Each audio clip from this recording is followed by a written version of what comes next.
Two nurse practitioners take two different jobs, same specialty, same salary, same 4 weeks of PTO. Line the two offers up side by side, and you honestly cannot tell them apart. 1 year later, one of them is done at 5. The other one is still working long after the first one had logged off, working most weeknights and part of most weekends. The same paper offer, the same number on the check, two completely different lives. Why is that? I'm Candace Elam, a family nurse practitioner.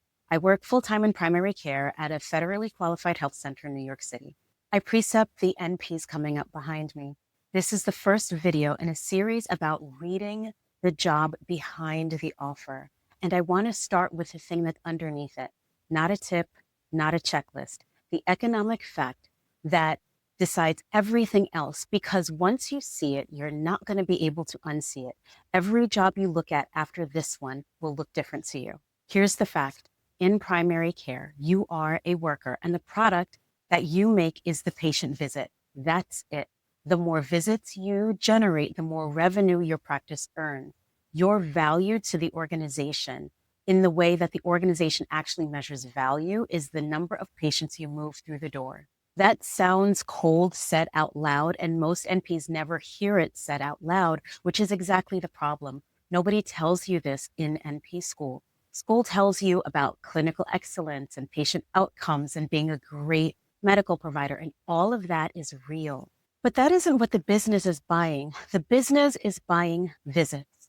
Now, watch what that fact does to your day. You are salaried, and in primary care, that means that you sit outside of overtime protection.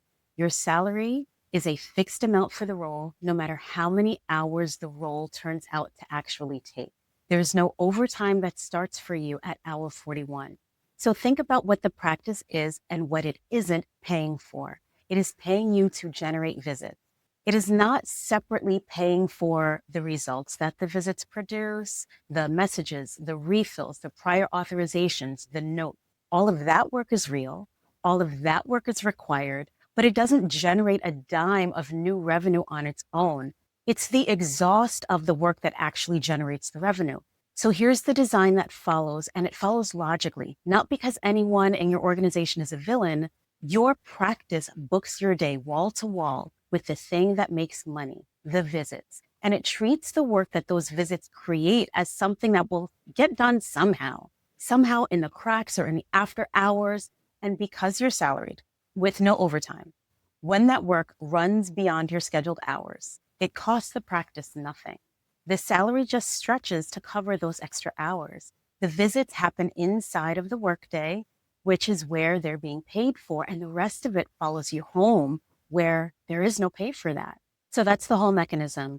That's why two identical offers produce two different lives. One practice built the day so that the work fits inside of it. The other practice built the day so that the visits fit inside it, and the rest of it fits inside your evenings and weekends. In that offer letter, you can't tell them apart because the offer letter only knows the salary. It doesn't know the design of the job. Now, let me take that same fact and run it forward across a whole career, because this is the part that almost nobody says, and this is the part that I want you to hear most. When you're in school or early in your career, you carry a picture of how this goes. You will work hard. You're going to prove yourself. You're going to become the provider that the practice can't live without. And that indispensability turns into something. It will turn into advancement, recognition, a role that gets lighter, better paid as you become more senior, the way a career is supposed to. This is what you imagine, that somewhere down the line, the plaques and the titles and the Lifetime Achievement Award version of a career well spent. And here's what actually happens.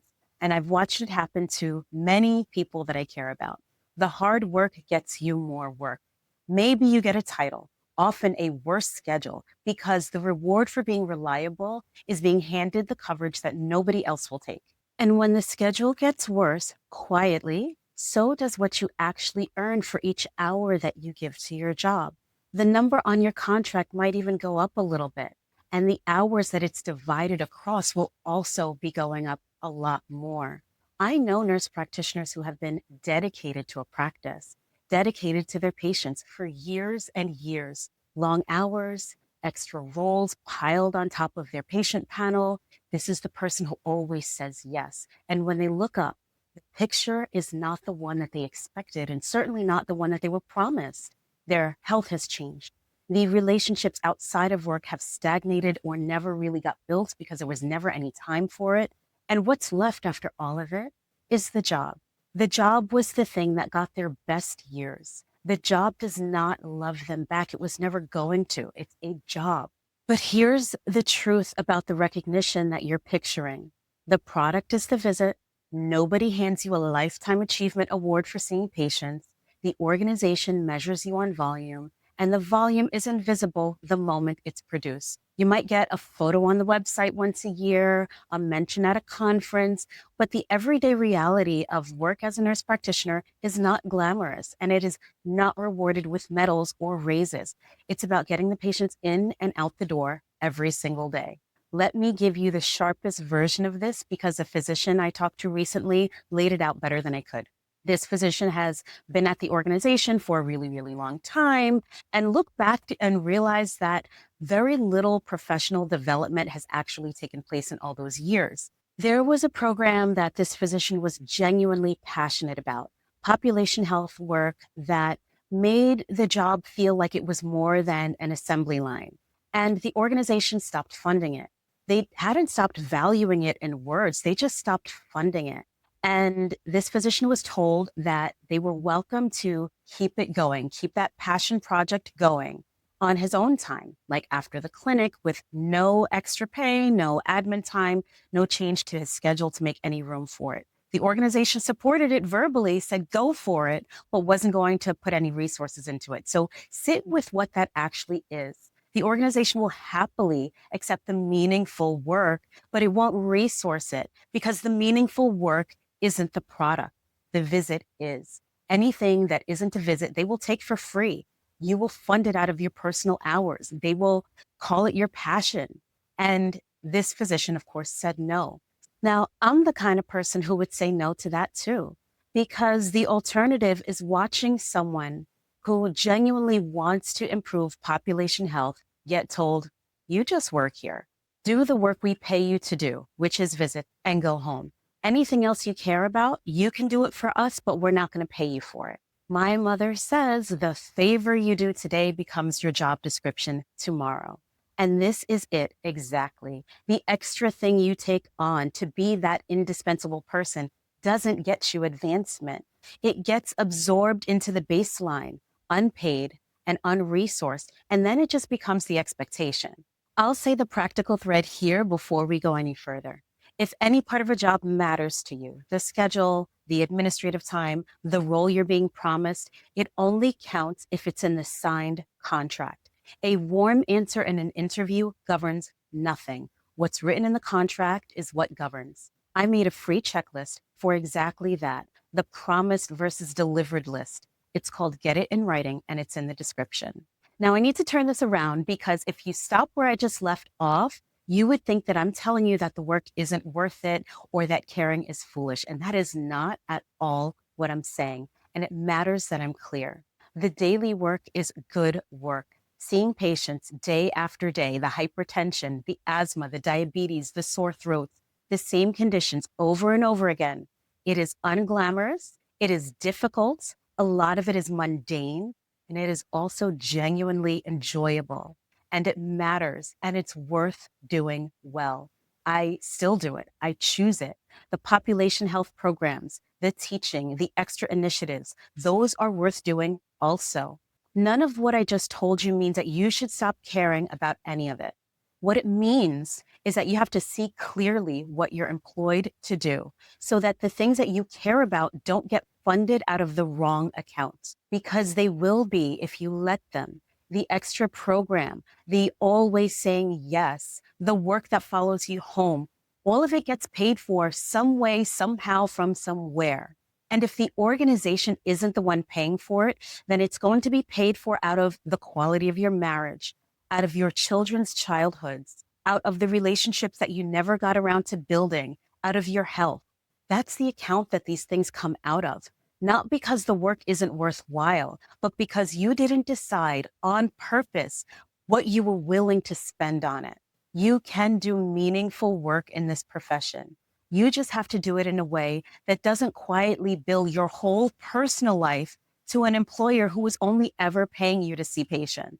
So if the title isn't real and the advancement mostly means more work and the recognition is just a photo on a website, then what are you actually protecting when you choose a job? Two things, and they're not the two things that you've been told to chase. First is your life outside of work, the hours that are yours, the evenings and the weekends that don't belong in the inbox, the relationships and the health and everything else that the job will absorb by default if you don't build a wall around those things on purpose. In a profession where your product is the visit and everything extra gets billed to your personal time, protecting your personal time is not something that's just nice to have. That's the whole game. Second is your license, the thing that makes you employable at all, the thing that took years and real money and real time to earn. The job that puts you in situations where you can't practice safely, that hands you liability that the resources don't cover, is a job that can cost you far more than a low salary ever could. And we'll go deep into that concept in a later video in the series. Those two things, your personal life and your license, are what you're really evaluating a job against. Not the culture, not the growth path, not whether they seem like nice people. Those questions are generic career advice that people tell you to ask, and they were built for industries where your personal output is not the product. In this one, they'll leave you satisfied with answers that never touched whether the job is actually survivable. And that's a whole nother video on its own. I address what to ask for in the interview in the next video. And when this stops being research for you, when you've got a real offer in your hands, the offer and contract decision kit is where the design becomes visible in the actual document. It teaches you to read the clauses that quietly decide your day. It helps you to work out what this job actually pays you per hour once all of the real hours are counted. And it helps you to land on a clear decision: accept, negotiate, decline for the job that's in front of you. It's linked below. In the next video, the one thing that has to happen before you investigate any of this, the seat you have to be sitting in when you walk into that interview, and the fear that keeps most nurse practitioners out of it. I'll see you there.